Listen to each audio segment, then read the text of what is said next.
Live from Fargo and serving you on TV, online, and on the go. This is Valley News Live at 6. The signs are out. You've most likely gotten letters in the mail telling you to vote one way or the other in your school district school bond referendums. Good evening, everyone. Thanks for joining us. Election Day is just 1 week away for some communities, and many people are still wondering, what are they even voting on? Well, Valley News Team's Ashley Bishop breaks down what the yes or no vote means and how much your taxes will increase if the referendum passes. Ashley? Moorhead and West Fargo are just two of many referendums happening in the Valley. Moorhead taxpayers will vote next Tuesday on if the district should approve a $78 million bond. The district plans to build a new elementary school, renovate the middle school, and perform security upgrades to all buildings in the district. A vote yes would allow the district to make upgrades and renovations, but it comes at a cost to homeowners. A home worth $150,000 would see an increase of $105 per year. Over in West Fargo, the school district says they are tight on space, and that is why they are asking for taxpayers to approve a $98.1 million referendum. The district is looking to build two new elementary schools, add an addition to West Fargo High School, build a new hockey rink and swimming pool, along with a variety of other upgrades to other buildings. A vote yes will increase your property taxes. A $150,000 home would see about a $200 a year tax increase. One interesting thing I found out today, Minnesota's ballots clearly state below the question, by voting yes, you are voting for a property tax increase. North Dakota's ballots do not.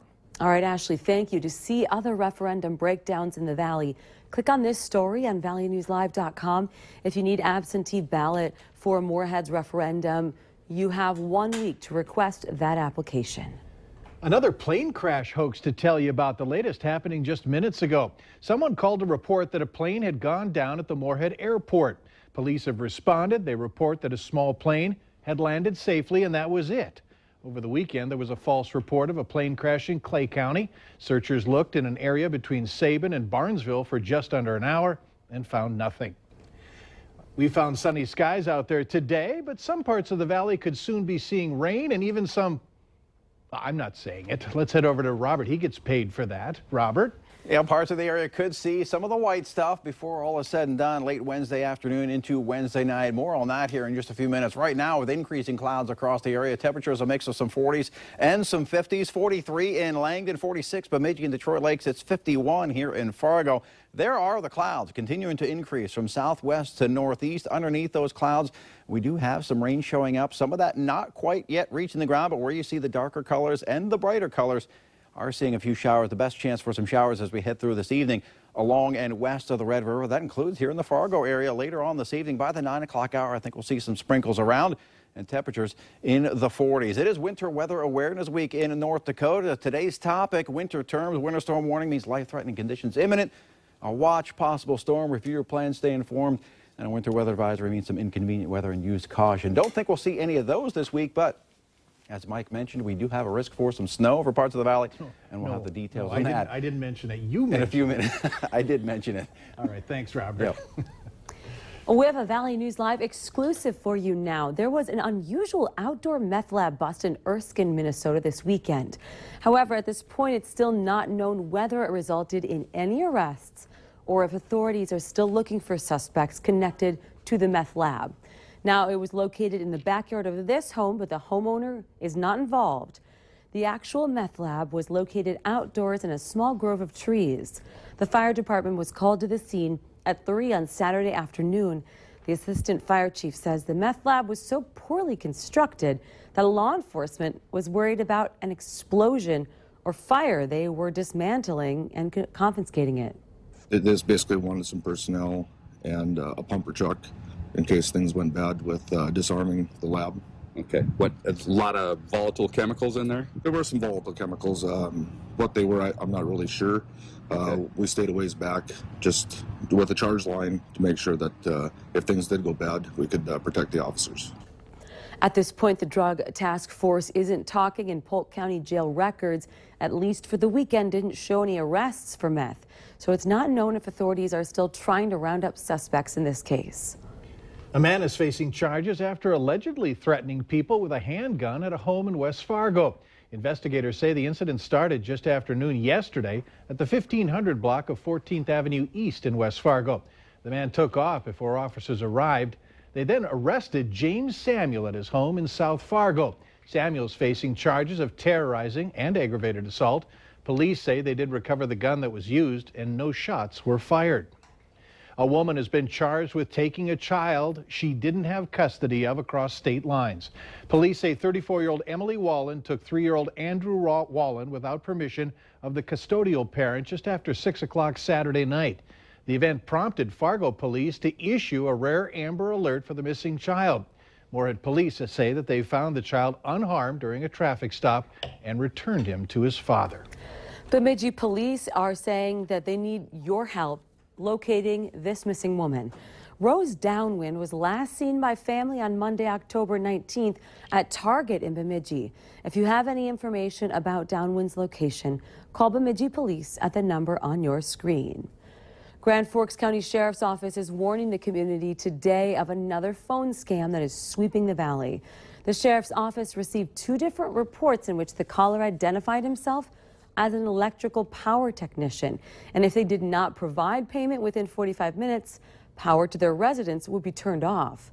If you receive a call like this, Grand Forks police want to know about it, so call them at 701-787-8000. And then there were only 3. Students, staff, and alumni at the University of North Dakota will have to vote again on a new nickname after none of the choices received at least 50% in the first round. Now, the finalists are the top 3 vote getters from the first round: Fighting Hawks, Rough Riders, and Nodex. Voting will begin from today until November 2nd. Now, this time, the name receiving the most votes will be the few nickname for UND, even if it doesn't win a majority.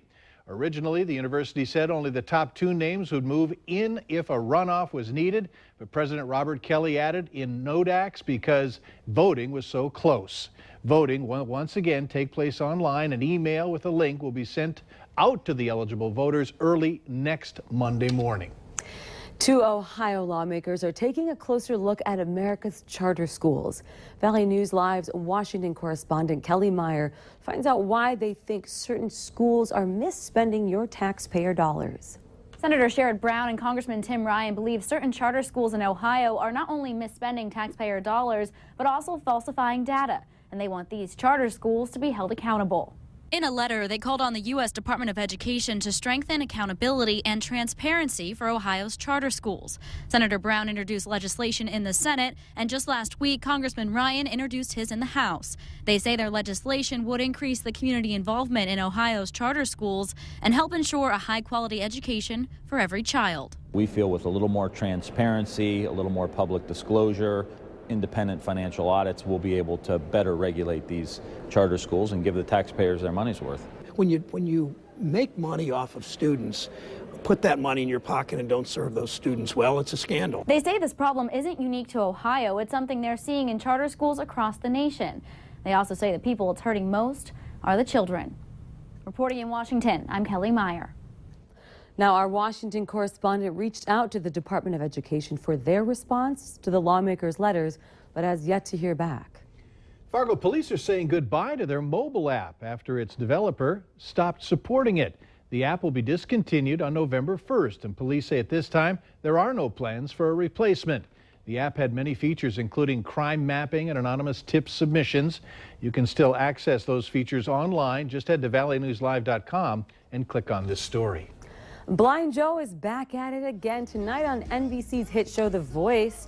Fans will be tuning in to see how he will do on the knockout stage of the competition. The Valley native has been turning chairs and winning fans on the show all season as a member of Team Blake.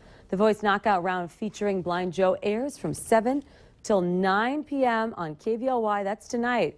Now, if you don't get a chance to tune in, though, don't worry. We have updates tonight on his performance right here on Valley News Live 10 at 10 and valleynewslive.com. And for updates on Blind Joe and many more stories, remember to like Valley News Live on Facebook. You can follow the latest news, weather, and breaking news updates anytime on your feed. Just search Valley News Live, like our page, and stay informed throughout the entire day. Later on Valley News Live at 6, Halloween is right around the corner. We have some tips for you on how to spend much less this year.